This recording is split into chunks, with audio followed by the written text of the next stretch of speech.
Bonjour à toutes et à tous. Eh bien, nous allons aborder maintenant le travail de Newton, qui va nous prendre sans doute quelques semaines, enfin en tout cas quelques vidéos, qui se poursuivra sans doute jusqu'à la fin du mois de février. Donc, avant tout, je voudrais parler quand même d'une réunion que j'ai organisée par Zoom lundi avec certains d'entre vous, et qui m'a permis de discuter du contenu du cours, des questions que cela posait et de la façon dont les personnes qui étaient présentes, en tout cas, le recevaient. Alors, cette réunion a été enregistrée et je pense que l'UTL va la proposer sur le site dans quelques jours. Donc, je vous conseille éventuellement de la regarder pour éventuellement aussi me poser des questions plus générales à ce sujet. Dans cette réunion, on a abordé en particulier les questions que certains d'entre vous se posaient, et là vous avez à l'écran quelque chose que je vais expliquer juste après, qui correspond à une question de l'une des intervenantes, mais aussi les questions de la suite que je vais donner à ce cours. Et donc là aussi, j'aimerais bien avoir vos réactions concernant vos propositions en particulier. Alors, je vais reprendre ce que j'ai dit dans cette réunion concernant une question qui m'a été posée sur la dernière vidéo, où vous avez à l'écran, à gauche en tout cas, ce que j'avais montré, et j'ai entouré en rouge ce que je vais un peu expliquer plus en détail. Dans l'étude du plan incliné de Galilée, que vous avez ici, vous avez donc la propriété qui est démontrée que le temps mis pour la chute d'un corps de A à B est égal au temps mis pour le corps qui descendrait sur le plan incliné pour aller de A jusqu'à M. Alors c'est important pour l'étude du pendule après, dont Huygens va s'inspirer. Alors, j'avais dit ici, c'est entouré en rouge, en inversant la figure, on en déduit que le temps de parcours de B à M sera égal au temps de parcours de B à A. Donc, j'ai dessiné ici la figure correspondante. Donc, dans la première partie, le temps de parcours de A à B est donc égal au temps de parcours de B à M. C'est ce qui est écrit ici en dessous.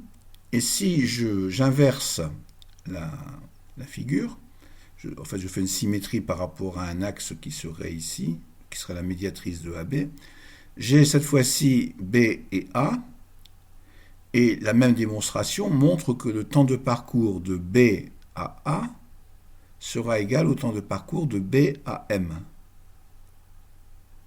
Donc, maintenant, je conclus que, étant donné que le temps de parcours de A à B est égal au temps de parcours de B à A, je déduis l'égalité dont on se sert ensuite, en particulier pour le pendule.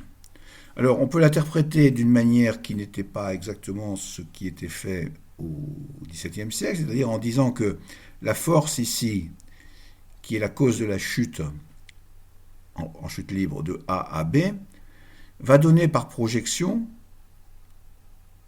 la force F' ici, par projection orthogonale, la force F', qui est en fait la composante de F sur la droite AM. Ici, par contre, la même force F de B qui induit la chute de B à A, donne cette projection que j'ai notée aussi F' de B à M, mais qui n'est pas la même. Et vous voyez que ici, la force est moins importante en intensité, mais le parcours AM est plus court, tandis qu'ici, la force est plus importante F' que celle-là en intensité, mais le parcours est plus long, ce qui se compense. Donc voilà ce que je voulais dire quand je disais ici, ce qui était peut-être un peu trop rapide, en inversant la figure, on en déduit que le temps de parcours de B à M sera égal au temps de parcours de B à A, le temps de chute de B à A. Voilà. Donc, ceci pour répondre à une question qui m'a été envoyée par mail. D'autres questions m'ont été envoyées, en particulier des questions plus générales sur le rapport, enfin des questions que j'ai déjà abordées d'ailleurs dans l'ensemble du cours depuis que je l'ai commencé, des questions plus philosophiques, je dirais entre guillemets, sur le rapport, la question qui se pose du rapport entre réalité, vérité, science et mathématiques. Alors c'est formulé comme ça paraît extrêmement général, mais en fait à travers les questionnements de tous les scientifiques à travers les siècles, on retrouve cette question qui se pose. Et donc je ne vais pas détailler pour le moment ce dont je parle. J'en ai déjà parlé, j'en reparle, je vais en reparler à chaque fois que le problème se pose et que le sujet que je traite peut être l'occasion de parler de ces problèmes qui m'intéressent beaucoup. D'autre part, si vous êtes intéressé, dans l'émission à la radio que je fais à l'UTL qui concerne les mathématiques grecques et qui reprend en fait ce que j'ai fait il y a 4 ans, mais d'une autre façon, j'aborde assez souvent ce problème, et en particulier dans les prochains cours où je vais parler de l'époque qui va de Pythagore à Euclide, et puis ensuite d'Euclide lui-même, je pense que cette question du rapport entre vérité, réel et science, y compris mathématiques, est au cœur des questions que l'on peut se poser.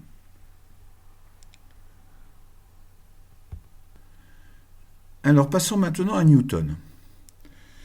Alors, je vais d'abord présenter de manière très générale le travail de Newton et le contexte historique, ainsi que un peu sa biographie, parce que Newton c'est un personnage extrêmement complexe et extrêmement intéressant à différents points de vue, et je vais donc, avant d'aborder la partie technique qui nous occupera plutôt dans les cours suivants, la partie technique des démonstrations des lois de Newton, on pourrait dire comme ça, je vais donc un peu parler de son travail de manière générale. Alors, tout d'abord, on peut considérer que les apports de Newton se distribuent de plusieurs manières. C'est-à-dire, il y a d'abord la découverte des lois fondamentales de la gravitation universelle. Alors je ne parle pas là d'un ordre historique. Découverte des lois fondamentales de la gravitation universelle, c'est-à-dire l'ensemble des règles qui régissent la gravitation dans l'univers. En même temps, l'énoncé des principes mécaniques du mouvement. Et surtout, en ce qui me concerne, c'est la partie qui m'intéresse le plus, à vrai dire, le calcul infinitésimal, c'est-à-dire la partie mathématique. Alors je vais commencer par la partie physique, parce que cela suit logiquement ce qu'on a fait depuis 2 ans, pour passer ensuite aux mathématiques et reprendre le fil de ce que j'avais fait il y a 2 ans avec Descartes, Fermat et Leibniz. Donc voilà un peu le plan général de ce que je vais faire. Vous avez ici les 2 livres qu'on peut considérer comme étant fondamentaux en physique et en mathématiques de Newton. Alors les Principia Mathematica, on va dire, pour résumer. Donc, je ne sais pas si on dit Principia ou Principia, mais enfin, Mathematica. C'est-à-dire les principes universels de la philosophie des sciences, en gros. Et ensuite, la méthode des fluxions et des suites infinies, qui est beaucoup moins connue, qui consiste à énoncer les fondements mathématiques, finalement, du calcul, de ce qu'on va appeler le calcul infinitésimal, ou qu'on appellera plus tard le calcul différentiel et intégral, mais qui sont en fait concomitants du travail en physique de Newton. C'est-à-dire qu'il invente à la fois, enfin il découvre ou il invente les lois fondamentales de la physique, de la mécanique, en tout cas dans la partie mécanique, et en même temps, il invente les outils mathématiques qui vont permettre de formuler correctement ces lois. Alors, sans ça, qu'on peut considérer que Newton est un génie qui a dépassé l'ensemble des travaux qui ont été faits avant lui par Galilée et les autres, dont j'ai parlé avant. Mais il n'a été possible aussi que parce que ces autres ont existé, bien entendu. Donc, je vais d'abord parler donc de la physique, comme je viens de le dire. Alors tout d'abord, faisons une petite synthèse de l'état des lieux à l'époque de Newton. Alors il y a d'abord, on va dire, les 3 lois de Kepler. Ça j'en ai parlé beaucoup. Leur démonstration est un des enjeux de la physique du XVIIe siècle. C'est-à-dire que Kepler énonce 3 lois descriptives qui permettent de décrire la rotation des planètes autour du Soleil, par exemple, mais il n'en fait pas de démonstration, il n'explique pas d'où viennent ces lois, ce que va faire Newton, d'une certaine façon. Donc ça concerne finalement la physique relative à l'astronomie, c'est-à-dire au mouvement dans le ciel. Galilée, lui, de son côté, travaille sur les plans inclinés et plus généralement sur la chute libre, qui, d'après ce que j'ai rappelé juste avant, et on peut considérer que la chute libre est un cas enfin les plans inclinés de la chute libre sont liés, la chute libre étant un cas particulier, travaille sur le pendule avec Huygens, dont j'ai parlé aussi, et énonce le principe d'inertie, dont je vais reparler après. Alors, le travail de Newton et le grand génie de Newton, ça va être de relier ces deux aspects. C'est-à-dire, qu'est-ce qui se passe dans le ciel, avec les 3 lois de Kepler, avec qu'est-ce qui se passe sur la Terre, avec le plan incliné, la chute des corps, le mouvement des corps en général.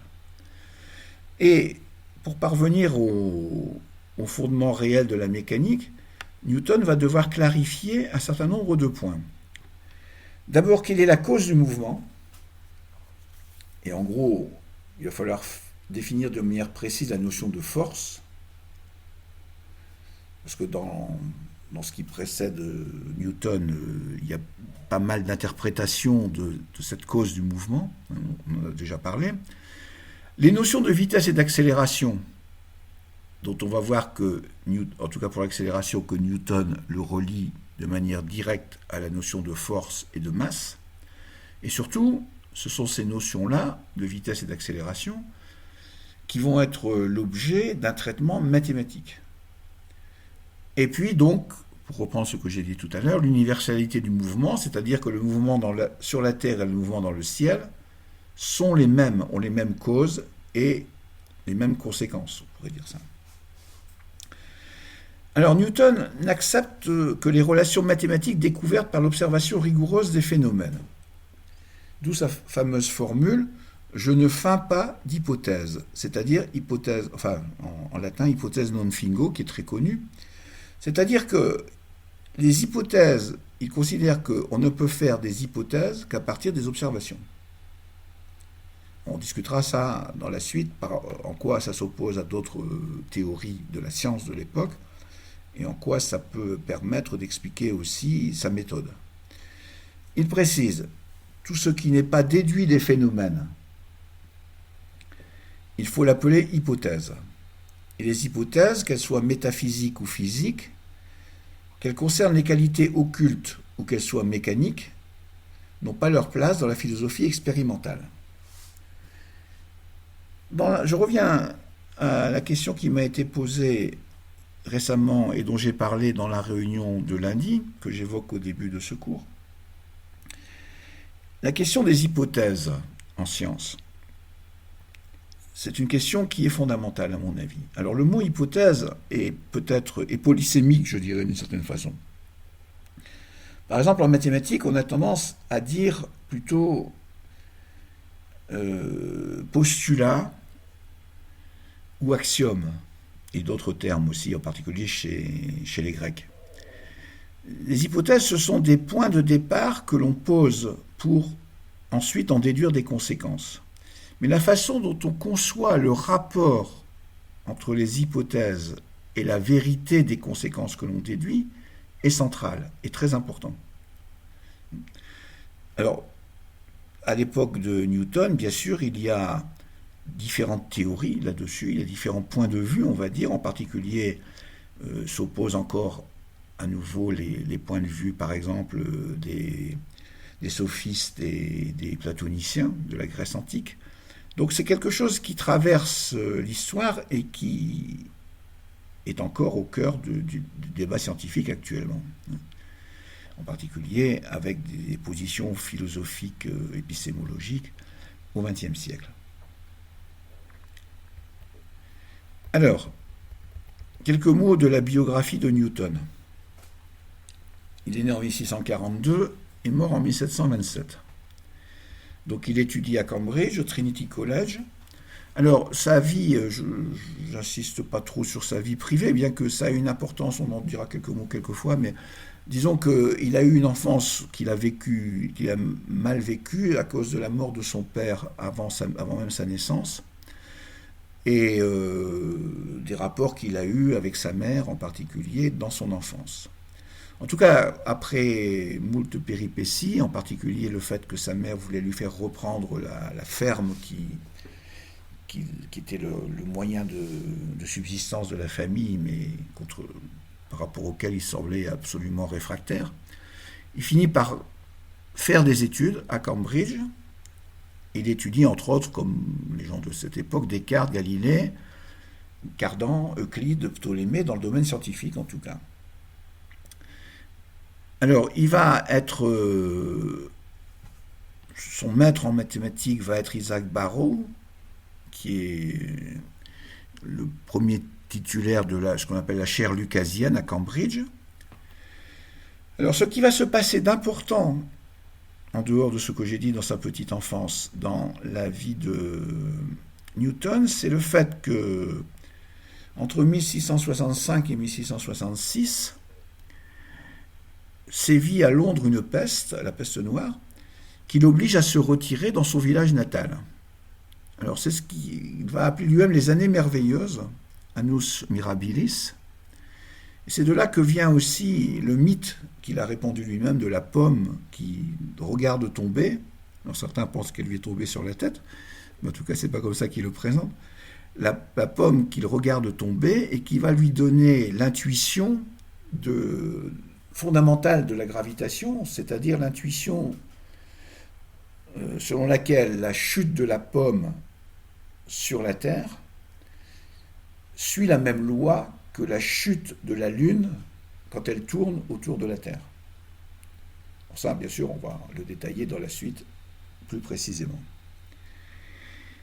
En 1669, donc, il a 27 ans, il écrit les méthodes des fluxions et des suites infinies, qui est un travail mathématique, dont je parlerai très en détail dans la suite.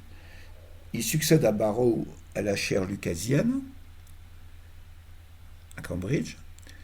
Il entre ensuite à la Royal Society. À cette époque, commence à se créer en Europe, en particulier en France, Académie des sciences, l'ensemble des académies, on va dire, scientifiques.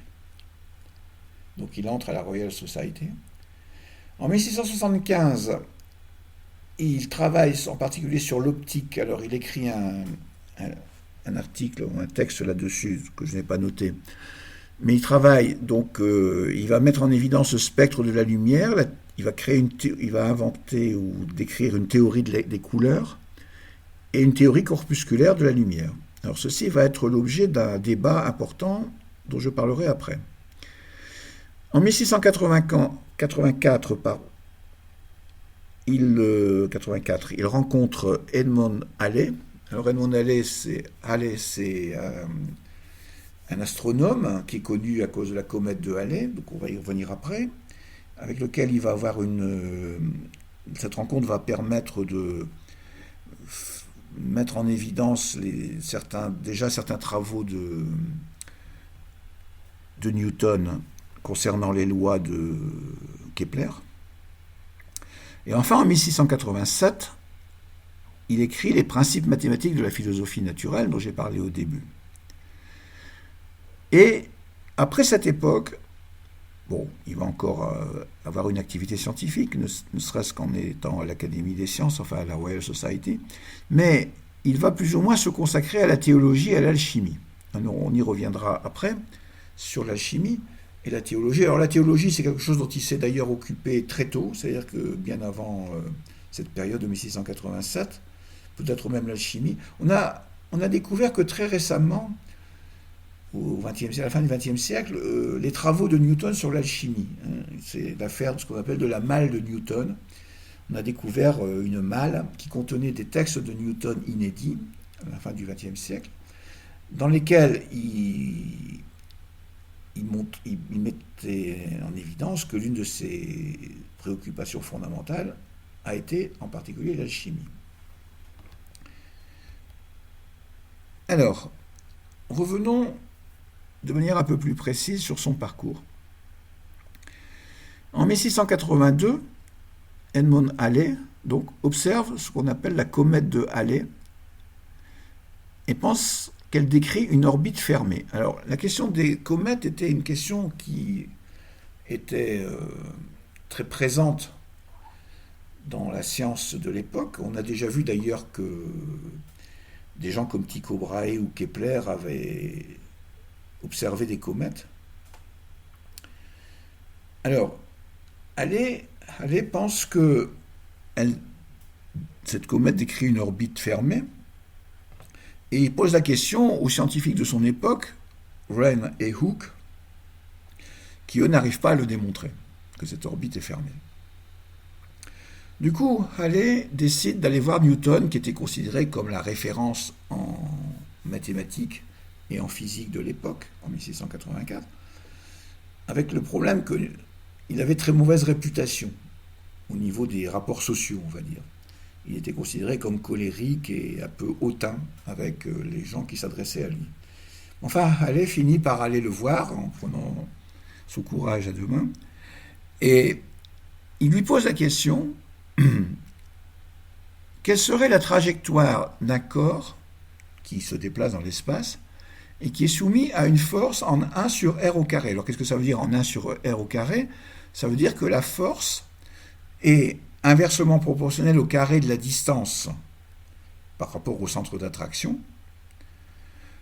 Donc, par exemple, si un corps est 3 fois plus loin qu'un autre corps, eh bien la force d'attraction est 9 fois plus petite, 3 au carré.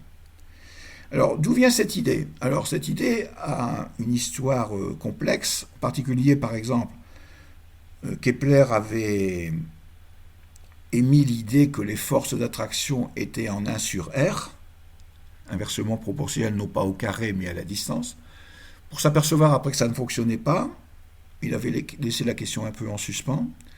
Mais en fait, une des raisons qu'il faut croire à Halley, que une force qui permettrait d'expliquer la trajectoire d'un corps, soit en 1 sur r au carré, c'est une analogie avec la lumière.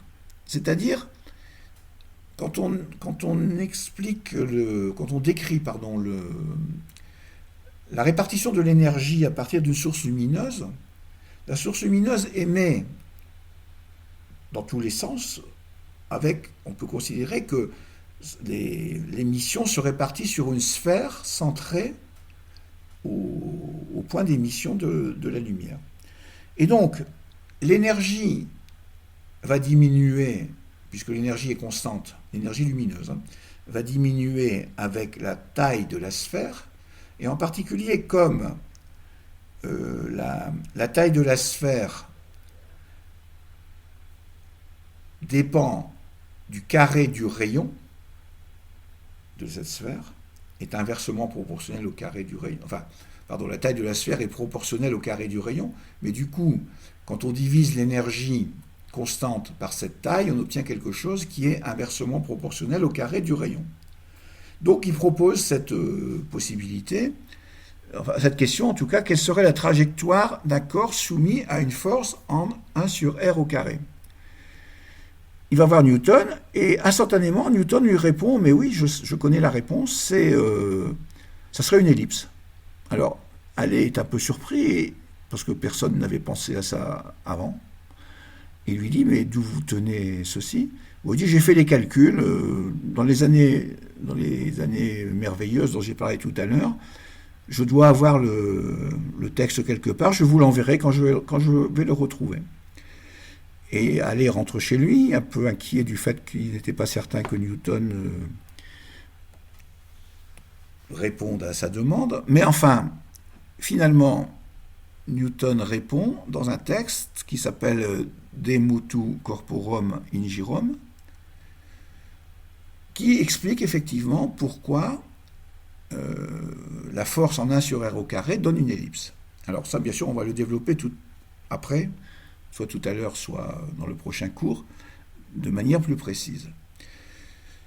Du coup, Halley dit à Newton, finalement, cette idée très, très importante et quand même très forte que vous avez, c'est peut-être bien de l'écrire quelque part, de faire un livre, et il dit même à Newton, si vous écrivez ce livre qui développe ces idées, parce qu'il lui parle aussi d'autres idées qu'il a, Newton, dans le même texte, je vais les publier. Alors ça c'est le texte Les Principia, donc qui vont paraître en 1686. Alors, ça c'est, on va dire, le point de départ. Un autre point de départ dont je vais parler, parce que du point de vue épistémologique et du point de vue historique c'est important, c'est les relations entre Newton et un autre personnage qui s'appelle Robert Hooke, que les physiciens connaissent à cause de la loi de Hooke concernant l'élasticité des ressorts, mais qui finalement, quand on examine l'histoire, et ça ce sont des points que les historiens ont mis en évidence récemment, c'est-à-dire à partir des années 60-70, finalement, il semble que Robert Hooke ait anticipé pas mal des travaux de Newton, en tout cas des idées de Newton. Et on va détailler un peu ça.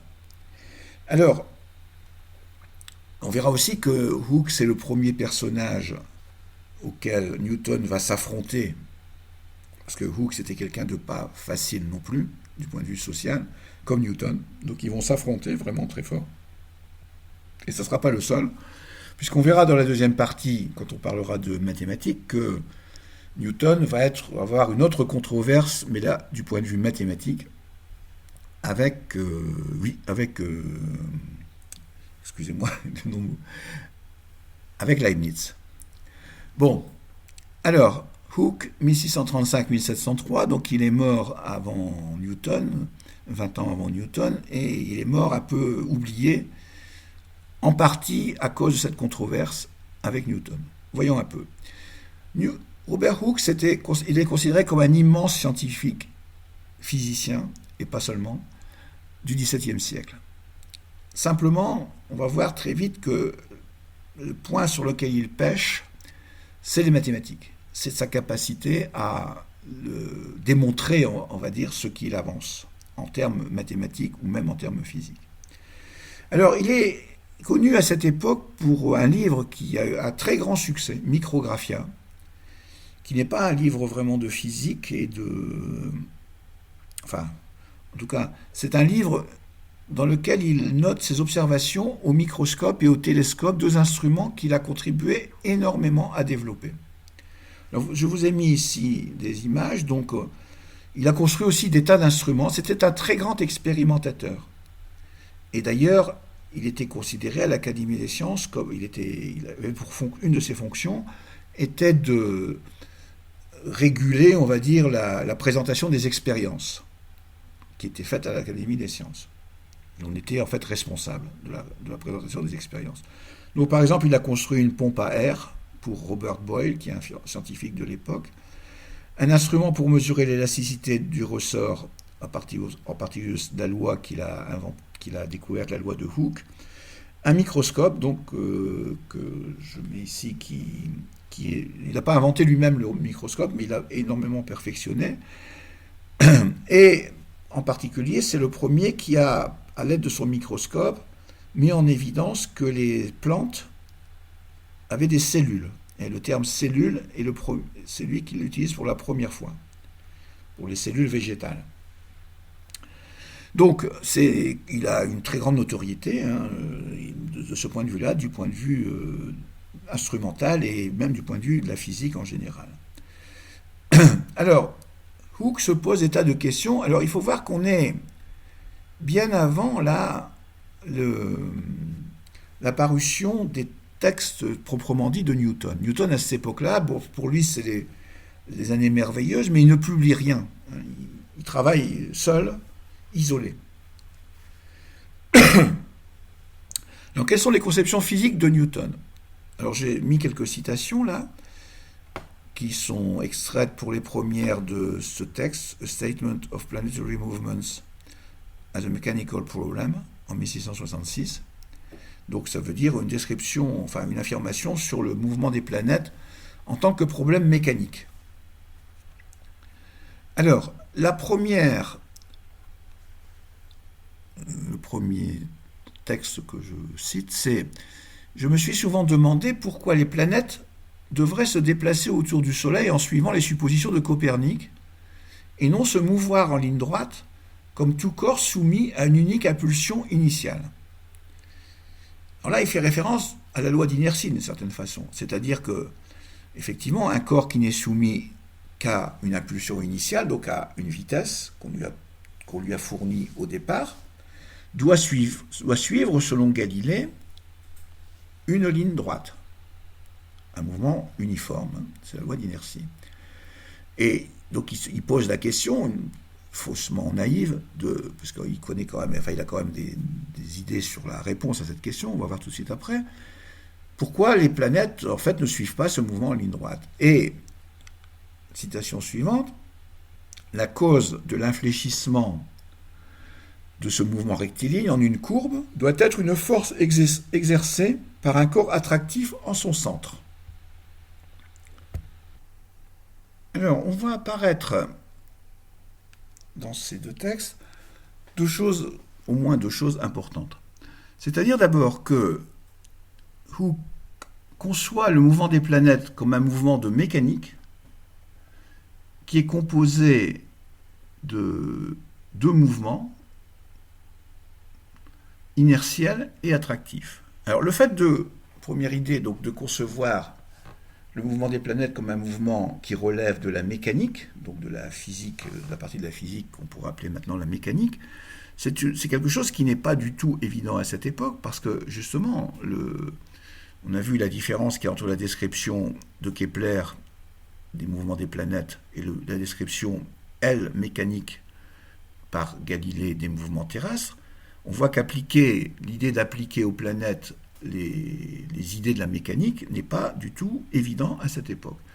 Et surtout, le deuxième point, c'est que, dans cette deuxième partie qui est ici, donc la cause de l'infléchissement, c'est que on voit que Hooke conçoit la force exercée par l'attraction d'un corps comme étant composée, comme étant la composition de deux forces ou de deux mouvements.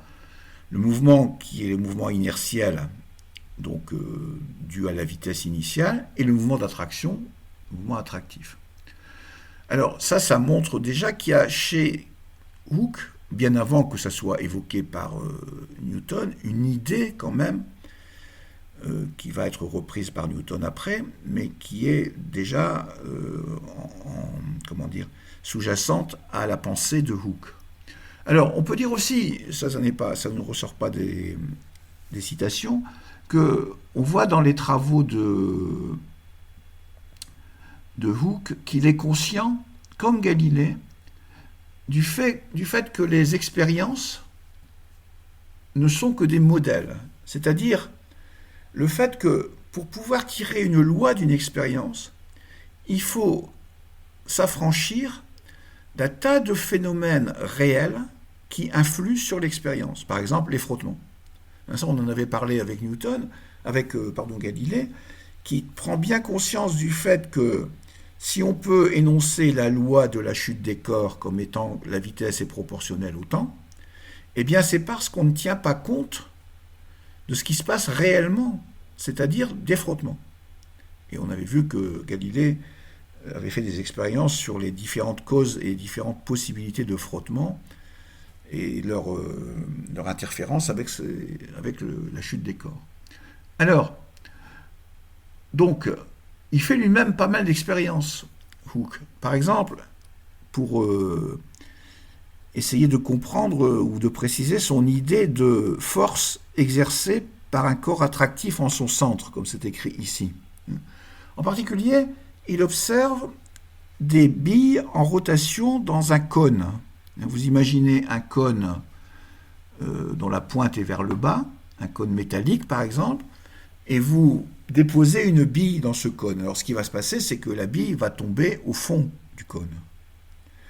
Mais si vous lancez la bille avec une vitesse initiale, il va se passer tout à fait autre chose, c'est que la bille va avoir une trajectoire qui va tourner autour du centre d'attraction qui est le fond du cône, on pourrait dire ça comme ça.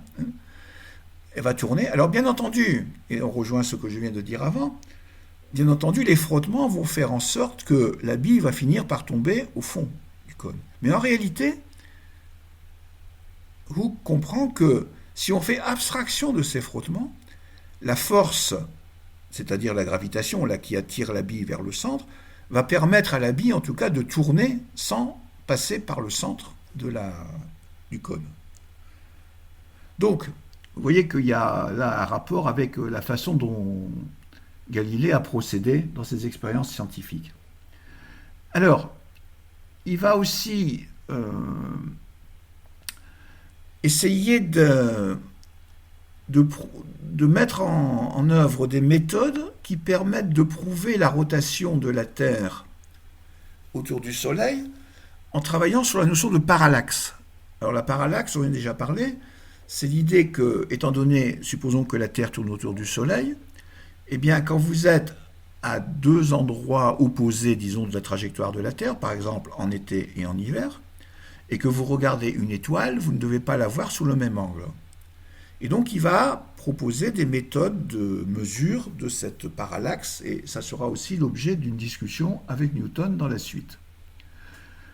Cependant, ce qui va être un problème pour lui, ça va être je l'ai dit tout à l'heure, de mathématiser ses idées et de les démontrer d'une certaine façon. Alors, passons à une autre citation qui est extraite donc la citation précédente datée de 1666, celle-ci de 1670. Tous les corps célestes exercent une attraction ou puissance gravitationnelle vers leur propre centre. En fait, il est en train d'essayer de décrire cette force d'attraction, par laquelle ils attirent non seulement leur propre partie et les empêchent de se disperser, comme on peut l'observer sur Terre, mais aussi tous les autres corps célestes. Alors là, c'est très mal rédigé, je me suis trompé. Tous les autres corps célestes qui sont à l'intérieur de leur sphère d'activité. Alors qu'est-ce que ça veut dire cette phrase? Mais ça veut dire que, alors il parle là d'attraction universelle d'une certaine façon. Par exemple, la première partie, ils attirent non seulement leur propre partie et les empêchent de se disperser, effectivement, cette force d'attraction, elle maintient par exemple la cohésion de la Terre. Pourquoi il n'y a pas des morceaux de la Terre qui s'échappent à cause de la rotation, de la force centripète par exemple? Donc, c'est la gravitation donc, qui maintient la cohérence, la cohésion des corps célestes, et aussi, c'est la gravitation qui est la cause en fait de l'attraction entre les corps célestes, pas seulement dans le corps lui-même.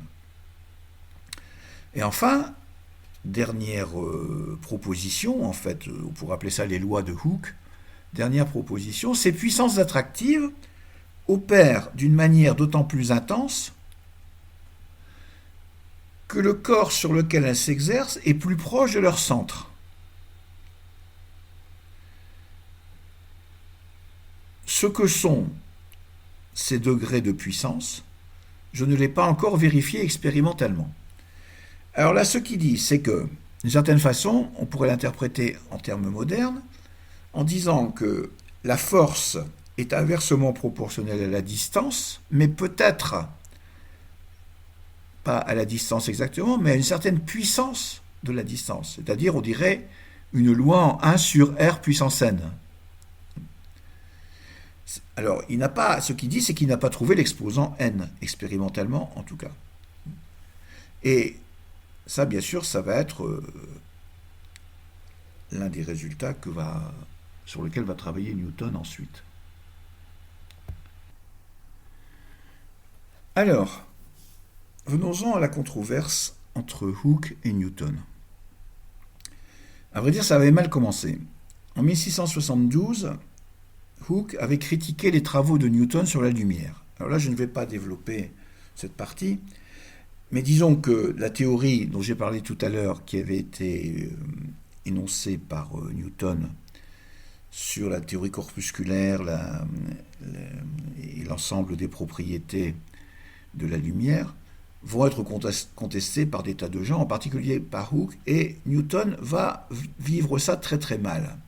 Newton était extrêmement susceptible aux critiques, et bon, certains peuvent l'expliquer par son enfance un peu difficile, mais en tout cas, il a toujours eu beaucoup de mal, et on verra en particulier, enfin, on dit tout de suite que la controverse qu'il va avoir avec Newton au sujet de la lumière et au sujet surtout après de la gravitation, vont durer toute sa vie, et même après la mort de Hooke, Newton continuera à en vouloir énormément à Hooke. Bon, alors, donc déjà il y avait eu précédemment cette controverse sur la lumière, et en 1677-1678, Hooke est élu secrétaire de la Royal Academy et chargé de la correspondance avec les scientifiques, en particulier anglais, mais aussi en Europe. Et à ce titre, il demande à Newton son avis sur les hypothèses qu'il a émises concernant le mouvement des planètes. Alors, ça va être l'objet de la controverse qui va se dérouler sur plusieurs années. C'est-à-dire que Newton commence par dire que finalement ça ne l'intéresse pas trop, parce qu'à cette époque-là, il dit qu'il a abandonné, il est au sommet de sa gloire quand même Newton, hein, il a abandonné tout intérêt pour le travail scientifique et qu'il s'est tourné vers d'autres travaux, et on sait très bien qu'à cette époque-là, ce sont ces travaux alchimiques qui l'occupent quand même, en grande partie, mais pas seulement. Et il répond donc par une fin de non-recevoir en disant qu'il n'a jamais entendu parler en fait des travaux de Hooke, ce qui n'était pas vrai parce qu'ils étaient notoirement connus, et ça ne l'intéresse pas, quoi, en fait. Et quand même, pour être un peu gentil avec Hooke, il propose une expérience. Il lui dit, mais en fait, j'ai autre chose à vous proposer, c'est que vous avez étudié la parallaxe, vous avez travaillé sur la parallaxe qui montre la rotation de la Terre autour du Soleil, mais moi je vous propose une expérience qu'on devrait pouvoir faire qui prouve la rotation de la Terre sur elle-même. Alors il dit que si on laisse tomber un objet, par exemple au niveau de l'équateur, verticalement, un objet qui est quelques mètres ou quelques centaines de mètres au-dessus du sol, eh bien il ne va pas tomber vraiment verticalement à cause de la rotation de la Terre. Alors ça c'est vrai, à vrai dire on peut expliquer ça de différentes façons, en particulier soit de manière un peu simple, on va dire, en disant que cet objet qui est à 100 mètres au-dessus de la Terre, au-dessus du niveau du sol, n'a pas exactement la même vitesse tangentielle que le point auquel il devrait tomber au niveau du sol, donc ça va créer une déviation dans la chute. Mais en fait, plus précisément, on peut donner une interprétation en termes de ce qu'on appelle actuellement la force de Coriolis. En tout cas, ce qui est plus important pour ce que je veux expliquer, c'est que... Et Newton dit, mais en plus, si on imaginait que la Terre est un corps sans résistance, qui n'offre aucune résistance à la chute, et que l'objet, quand il tombe, il va traverser la Terre sans rencontrer aucune résistance, aucun frottement, alors il va finir par atterrir au centre de la Terre. Et il envoie ça à Hooke. Alors Hooke, qui était quand même un peu meurtri par la fin de non-recevoir qu'il venait d'avoir, constate en plus que Newton fait là une erreur grave. C'est-à-dire que les lois de la physique montrent que, en particulier ce qu'avait fait Hooke sur la rotation des billes, ce qu'avait observé Hooke dans la rotation des billes dans un cône, eh bien, ne permettent pas de dire que la bille va atterrir au centre de la Terre. En fait, elle va s'enrouler autour du centre, sur une courbe qui peut être une parabole ou une ellipse. Mais en tout cas, c'est une erreur grave de raisonnement. Et là, bien sûr, il ne va pas rater Newton, parce que lui aussi, ce n'était pas quelqu'un de facile. Et il va donc, à la prochaine réunion de la Royal Academy, il va lire la lettre de Newton avec cette erreur. Alors ça, autant dire que Newton n'a pas du tout apprécié, et que ça va être sans doute le déclencheur de la controverse. Alors, ensuite, bon, je ne vais pas rentrer dans tous les détails, mais disons que ce qui va se passer, c'est que Newton va soit ne pas répondre à Hooke, soit contester les apports de Hooke concernant les lois de la gravitation. Donc, il va refuser de reconnaître la primauté de ses travaux, et il ne va plus répondre ou ne pas en tenir compte. Alors, ça va faire en sorte que Hooke va être quasiment oublié dans cette histoire, alors que ce qu'on peut en conclure quand même, sans entrer dans des détails personnels de controverses qui ont toujours existé dans les sciences, y compris maintenant encore, on peut dire que, bien entendu, Hooke n'a pas démontré les lois de la gravitation, ou n'a pas même écrit de manière précise les lois de la gravitation. Mais quand même, il a énoncé les idées fondamentales. Et ça, c'est pas négligeable. C'est-à-dire qu'on peut dire que d'une certaine façon, même si Newton aurait peut-être abouti au même résultat sans l'aide de Hooke, mais le fait que Hooke les questionnait en lui demandant son avis sur ses lois à lui, a sans doute permis à Newton d'avancer dans sa compréhension de la gravitation. Alors, on ne peut pas non plus nier que Newton a tout démontré, c'est-à-dire que c'est ce que ne pouvait pas faire Hooke, et qu'il le reconnaissait d'ailleurs tout à fait. Mais enfin, au niveau de l'inspiration, on peut dire que les idées de Hooke ont été fondamentales dans cette gestation. Alors, ça c'est un problème plus général, c'est-à-dire le problème de la priorité des idées et de l'efficacité, on va dire, technique, qui était celle de Newton, de pouvoir les traduire en termes de formules, en termes de concepts précis de la physique. C'est un débat qui existe toujours, qui a toujours existé dans la science. Et de fait, les lois qu'on va appeler les lois de Newton s'inspirent énormément des travaux de Hooke.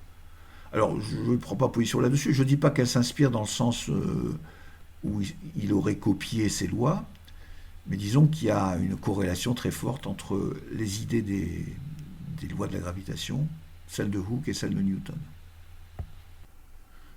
On peut penser de toute façon qu'un certain nombre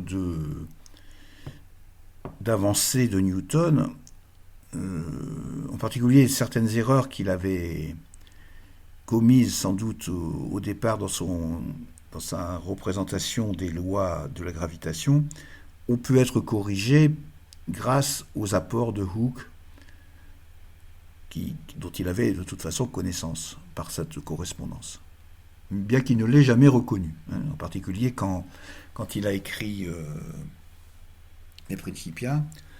Hooke lui a demandé explicitement de moins de le citer dans la préface, de citer son nom dans la préface, et Newton a refusé catégoriquement en disant que les idées venaient de lui et qu'il ne s'était absolument pas servi des travaux de Hooke.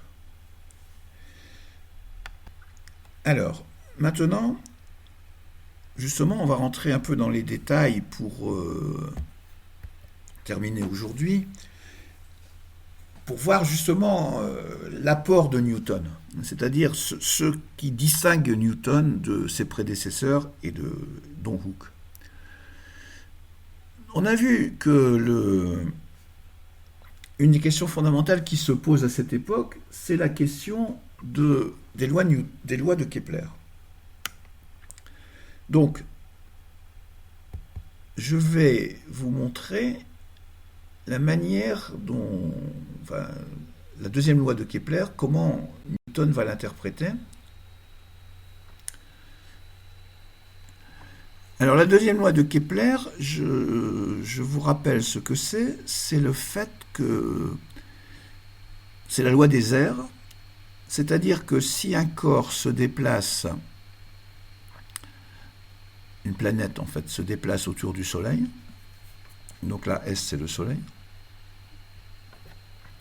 alors les airs balayés, on va le voir après sur le dessin plus précisément, les airs balayés par le rayon qui joint S à la position de la planète, par exemple SA, SB, SC, les airs balayés, les surfaces de ces triangles, par exemple SAB, SBC, etc., SCD, sont égales pendant des temps égaux. On avait vu ça en détail quand on a parlé de Kepler. Alors encore une fois, la description, la loi de Kepler est une description de ce qui se passe. Kepler l'avait obtenu par différentes méthodes, en particulier des mesures. Et la question qui se pose au XVIIe siècle, à cette époque-là, c'est comment justifier cette loi, comment la démontrer. Alors pour la deuxième loi de Kepler, je commence par celle-là parce que c'est le plus simple, et ça va être sans doute un très grand succès de Newton d'expliquer ceci. C'est ce qui est contenu en fait dans le De Motu dont j'ai parlé tout à l'heure, le texte que Newton envoie à Halley, comme j'en ai parlé avant. Alors, vous imaginez donc que l'objet se déplace et A, B, C, D, E, F, ça va être les différentes positions de l'objet, en tournant autour de S et en étant soumis à une force issue de S, une force centrale issue de S. Alors pendant entre deux positions successives s'écoule une même durée, qu'on considère comme étant petite, que j'appelle delta t. Donc pour aller de A à B ou de B à C, il met le même temps. Et Newton suppose que la force n'agit qu'à la fin de chaque intervalle de temps, donc que le mouvement est rectiligne uniforme entre deux positions successives. Alors ça, c'est quelque chose qu'il faut expliquer, et qui est à la fois une méthode de raisonnement assez courante à l'époque, mais surtout qui va être le fondement de la méthode infinitésimale en mathématiques. Bon. En gros, on dirait qu'il assimile le mouvement des planètes au mouvement pendant un intervalle de temps très court, le mouvement sur une des tangentes à la trajectoire. Bon. Pour le moment, donc, l'idée fondamentale, c'est de dire l'objet se déplace, le mobile se déplace de A à B, et quand il est à B, il subit une force, d'un seul coup, une impulsion, une force ou une impulsion qui le tire vers S. Bon, alors, bien sûr, ça suppose que, ce qui est présupposé, c'est qu'entre A et B, il ne subit pas de force, donc entre A et B, son mouvement est rectiligne uniforme, au sens où c'est un mouvement inertiel. Alors, si on se place en B, le raisonnement de Newton est le suivant. Supposons que la force n'agisse pas en B. Alors, l'objet parcourrait, puisqu'il est en mouvement rectiligne uniforme, une distance BC' dans le prolongement de AB, avec BC' égale AB, pendant le même intervalle de temps. La vitesse est uniforme et constante.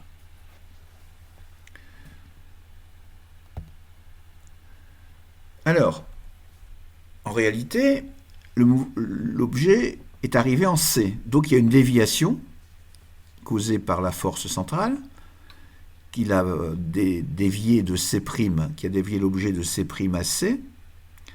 Et il construit un parallélogramme en imaginant que cette déviation de C' en C serait la même que la déviation de B en V, s'il était appliqué au point B plutôt qu'au point C'. Donc on a ici B, V, C, C', c'est un parallélogramme. Alors justement, là il y a déjà un des points de controverse avec Hooke, parce que vous vous souvenez tout à l'heure que j'ai dit que Hooke avait imaginé que dans ses propositions, que le mouvement était la résultante de la composition de deux forces, la force inertielle et la force centrale. C'est exactement ce que fait Newton ici. C'est-à-dire qu'il considère que la résultante de la force inertielle, enfin du mouvement inertiel VC' et du mouvement central, donne le mouvement réel comme diagonale du parallélogramme. Et donc là, on pourrait dire que s'il a eu connaissance, c'est ce que lui reprochait d'ailleurs Hooke, des travaux de Hooke, en fait, il s'en est inspiré explicitement là. Bon, on peut dire aussi que l'idée de composition des forces, on pourrait dire pour la défense de Newton, que l'idée de composition des forces était quand même une idée qui était en germe dans certains travaux précédents, chez Galilée par exemple. Alors, qu'est-ce qu'on en déduit? Eh bien, on en déduit que comme ici j'ai un parallélogramme, c'est que un parallélogramme, ça veut dire que on va avoir ici le C qui va être dans le même plan que le triangle SAB, c'est-à-dire que le mouvement se fait sur une trajectoire plane. Ça, c'est un premier résultat, c'est peut-être pas le plus important, on va du point de vue physique, j'en sais rien, mais disons que c'est un résultat déjà important, c'est que la trajectoire se fait dans un plan. Alors, bien sûr, toujours sur les hypothèses que le mobile est soumis à une force centrale, avec cette règle qu'elle n'agit qu'à intervalles de temps réguliers, on pourrait dire ça.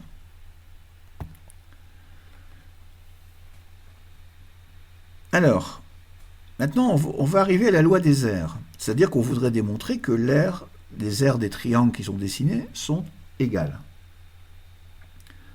Alors, pour ça, on considère l'aire du triangle SBC et l'aire du triangle SBC'. Alors là, on va faire exactement de la géométrie euclidienne, c'est-à-dire que Newton, dans ses textes de physique, utilise en grande partie, mais pas seulement, la géométrie euclidienne. Donc ici, l'aire du triangle SBC est égale à l'aire du triangle SBC'. Pourquoi? Parce que SB est leur base commune pour ces deux triangles, on a SB là et là, et la hauteur relative à cette base, alors pour ce triangle SBC, c'est C, disons jusqu'ici, un point que je n'ai pas mis pour ne pas compliquer la figure, de C jusqu'à H ici.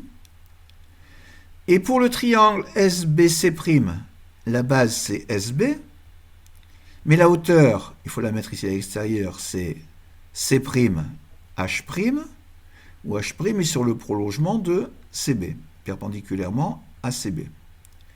Mais ce qu'on voit bien, c'est que, étant donné que c'est un parallélogramme, que ces deux droites ici, CC' et VB sont parallèles, donc la hauteur CH est égale à la hauteur C'H'. Étant donné que l'aire d'un triangle, c'est la base multipliée par la hauteur divisée par 2, on en déduit que les deux triangles ont la même aire. Donc SBC est égal à SBC'. Alors, deuxième affirmation, SBC a la même aire que SAB. Vous voyez où on veut en venir finalement. Mais en tout cas, pour démontrer ceci, SBC et SAB ont la même aire. Alors pourquoi? Alors d'abord,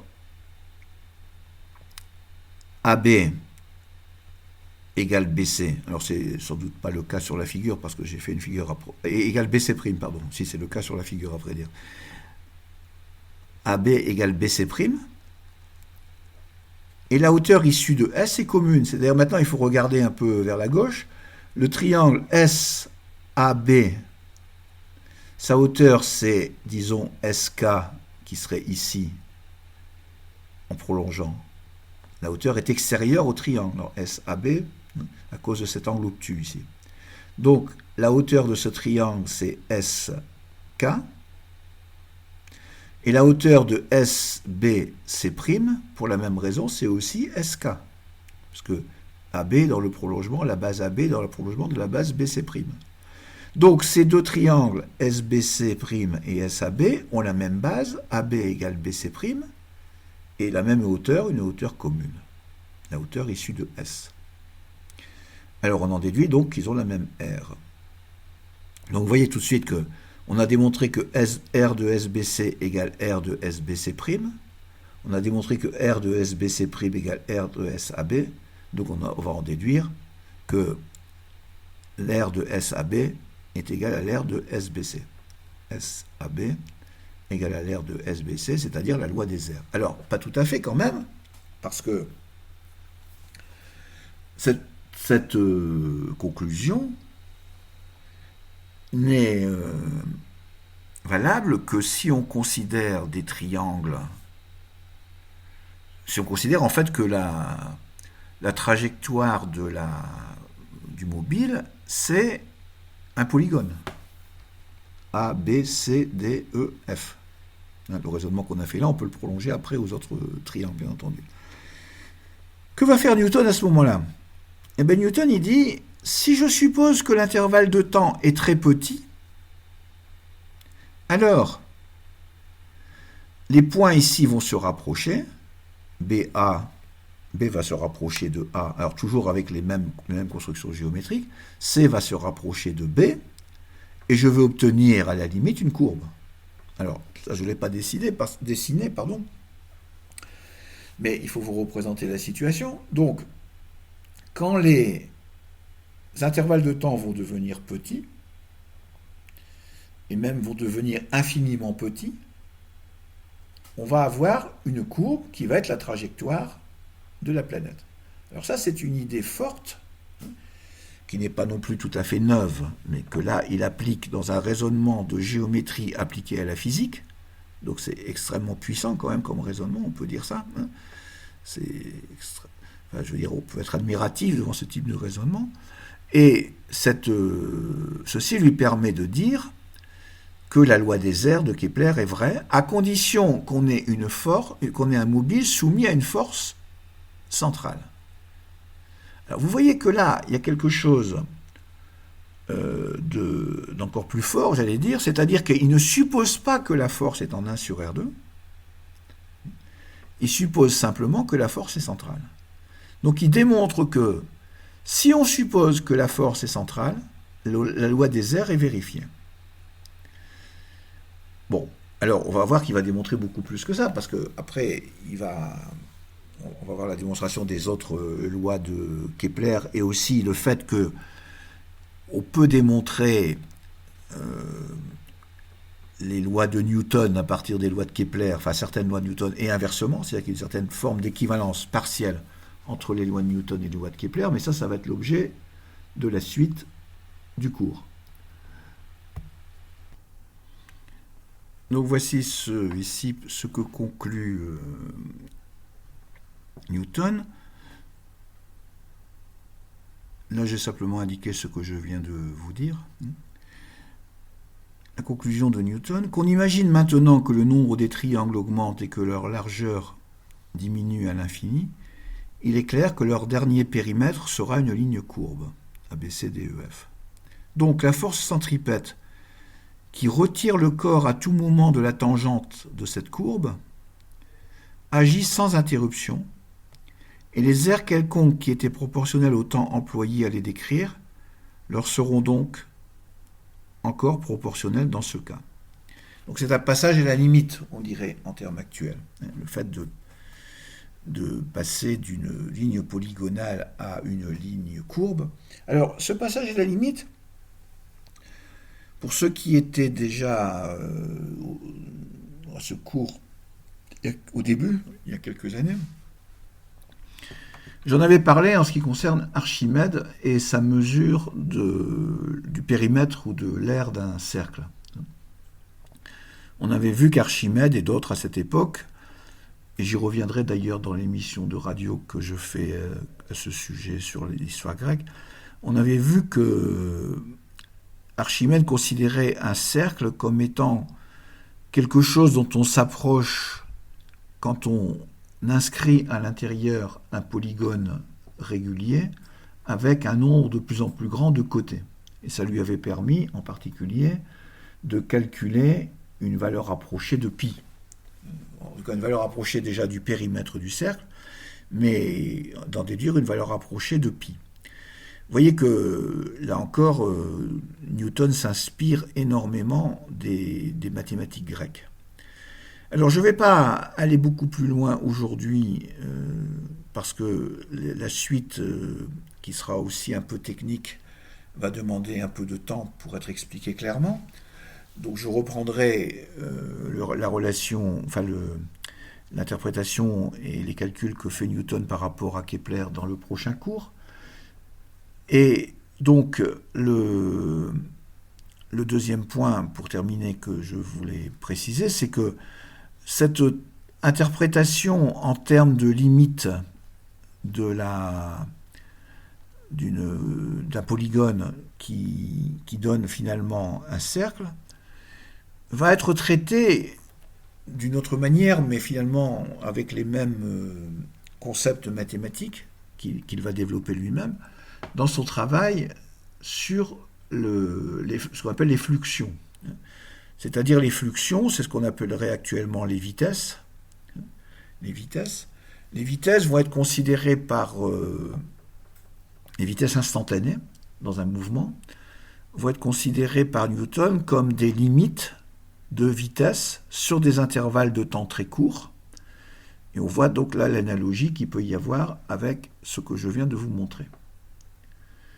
Bon, je vais m'arrêter là. Je vous remercie pour votre attention et à bientôt.